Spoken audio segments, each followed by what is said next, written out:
Hello everybody and welcome back to Handsome Journey. I've been away for a while, but the internet finally has use again, now that the only show on the internet is back. And today I am reviewing Baldur's Gate 3, the long-awaited sequel to Divinity Original Sin 2, and to a lesser extent Baldur's Gate 2. I'm alive. And How is this possible? I'm doing so on Steam Deck. So in case you're wondering why the graphics don't look quite as nice as they do on other people's playthroughs, it's because of that.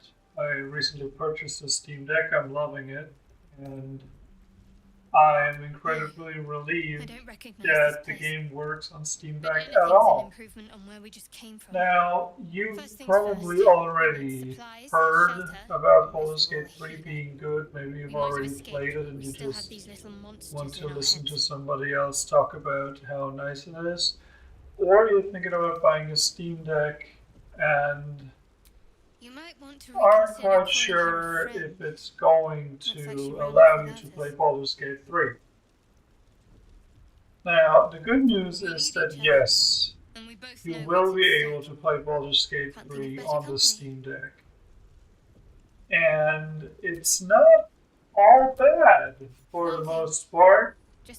I mean, something that you'll notice right away is that the hair and fur on characters and animals is very aliased, which means very jaggedy, very pixely, and that's on the medium graphic settings all around.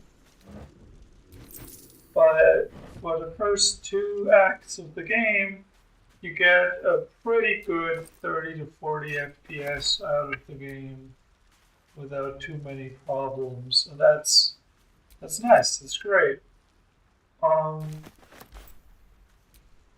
The big problem with Baldur's Gate 3 on Steam Deck is entirely in the third act, where you'll drop down, and this is, not really a spoiler at this point, but it takes place in Baldur's Gate, and that's a large city full of people, full of detailed houses, and I imagine even something like the stairs and a lot of extra polygons to it. And that unfortunately causes the frame rate to drop significantly into the mid to low 20s. And that's only the beginning of the troubles, if you will. Because during the actual finale of the game, the big climactic set pieces, you will have the game run at 10 frames per second or less at times. And that is obviously completely unacceptable for a game that is supposed to be verified on Steam Deck. Now, since it's a turn-based game, it is still completely playable in those moments, but it is not very nice to look at, to say the least. I watched a Digital Foundry video about the third act yesterday, and it seems to be the case that Baldur's Gate struggles to run properly even on more powerful hardware than the Steam Deck. So it's not entirely surprising to run into performance issues on the Steam Deck as well. Now, the main problem, the one big thing outside of the frame rate that keeps me from 100% recommending Baldur's Gate on Steam Deck is the fact that at lower graphics settings, clouds and certain area markers that are supposed to be glowing bright are kind of hard to see at times. effects like Cloud Kill, really powerful poison spell, which is exactly what it sounds like. Can be hard to see, which makes it at times difficult to tell at a glance if the effect is even still happening. I don't know if this is just the result of playing on medium and later on low settings, or or if there were bugs involved that made the cloud not render properly. I'm not sure at all. And that leads to the most frustrating part of the game, which is at the very, very end. I'm not going to spoil what it is. But in typical climactic game fashion, there will be areas marked for destruction that you're not allowed to be in at the end of the round. And those are impossible to see on low graphics settings. I had to lower the frame rate even more, well past the teens down, even lower, to make those glowing marked areas visible at all. Which, yeah, if you know, you know, is completely unacceptable for something that has that much of an impact on the game.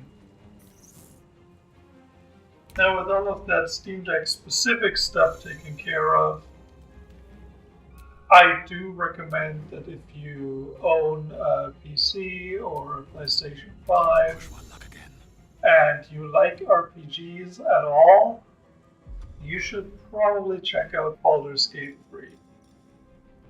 It has everything that an RPG needs. It has wonderful monster designs, as you can see here, the Intellect Devourers. It has drama, it has adventure, it has romance, it has jokes.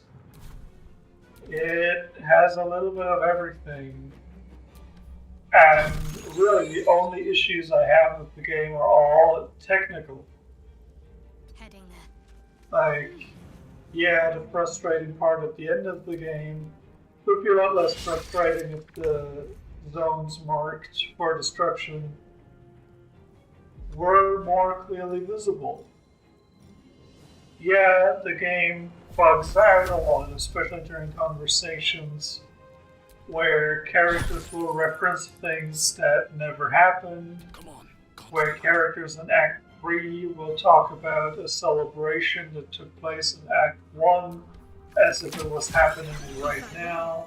Perhaps our survival isn't such a distant Sometimes not revivified, but temporarily revived corpses with the Speak with Dead spell will just stand there facing away instead of floating like they're supposed to.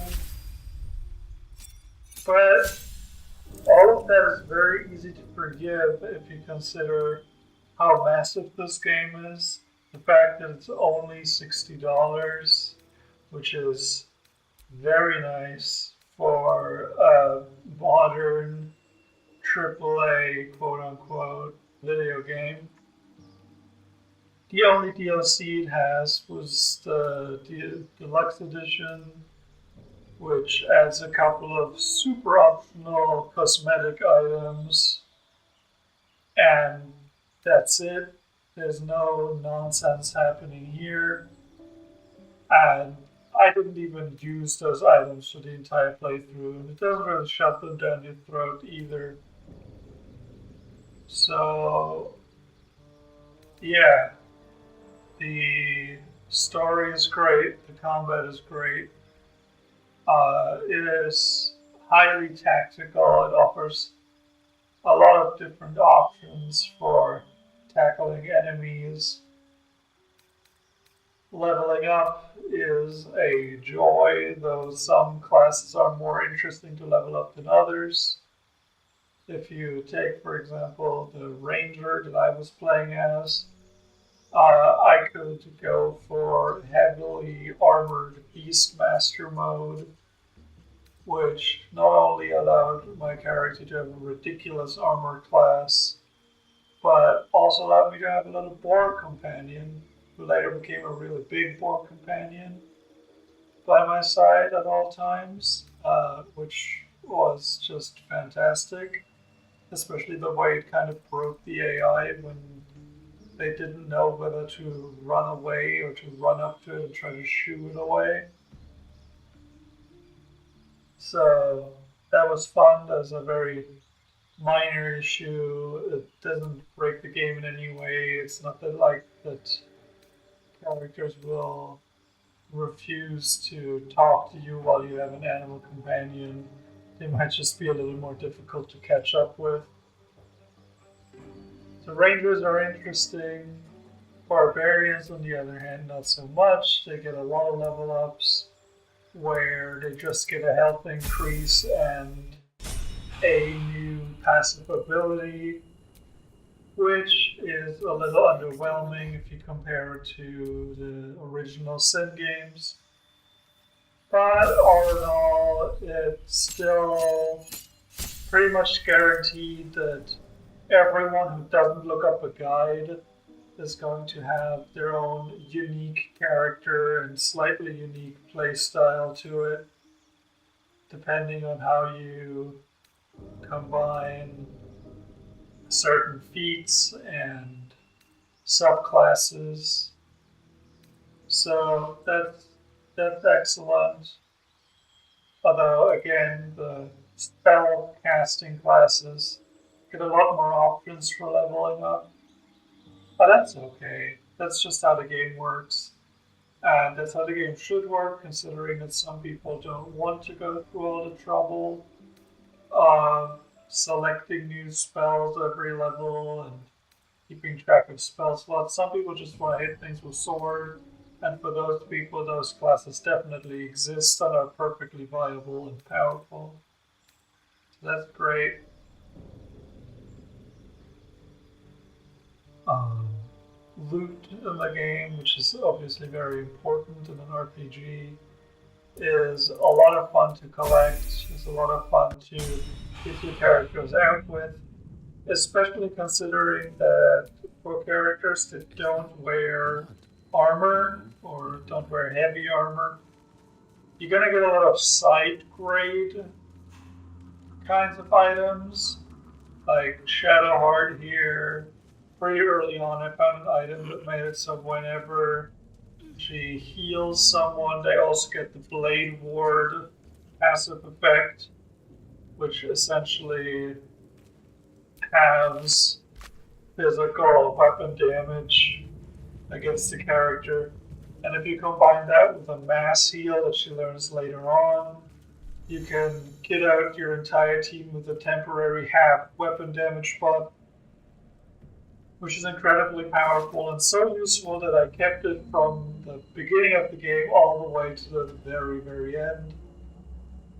And that's a lot of items in this game, especially rings and amulets. When you find them, you find one that matches one of your character's playstyles, you're going to pick that item up and you're going to keep it on that character.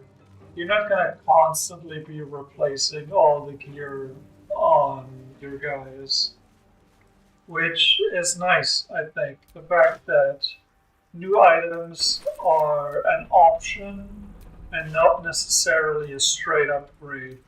This is, of course, with the exception of special boss weapons and armors that will be just very powerful, but those are rare enough that they feel like a real reward. And yeah, I think that pretty much covers it for my thoughts on Baldur's Gate 3 without going into any spoilers. Um, I will say that if you have played Baldur's Gate 1 and 2, which I did earlier this year for the first time, there's a lot of fan service for you here. So don't dismiss this game just because it's by a different developer and a different gameplay style. There's a lot of Baldur's Gate 1 and 2 There may be even more DNA, lore, Dead moments goblins over there. in this game Supplies, maybe. looks that, again, I don't want to spoil at all, but there were some moments that made me go, oh my god, it's blank. Magic glitters. Or and I can't smells from believe it blank erotically, came back. as if malfunctioning. So Looks slightly that dangerous. that too was cool. That they managed to strike a balance where the game can be enjoyed perfectly fine if you haven't played Baldur's Gate 1 and 2, which is what my situation was when I played it in early access for the first time. While also offering plenty of great little moments for people who are more familiar with the Dungeons and Dragons universe, which is the situation that I'm in now. So yeah, I think that about covers it for everything I can say about Baldur's Gate 3 without going into any spoilers. If you found this video informative, entertaining, and good to fall asleep to, make sure you subscribe to the channel for more. Up next is Bomb Rush Cyberpunk, which I already started playing, and I'm very excited to share my thoughts on that game soon. So thank you very much for watching, and I'll see you next time. Goodbye.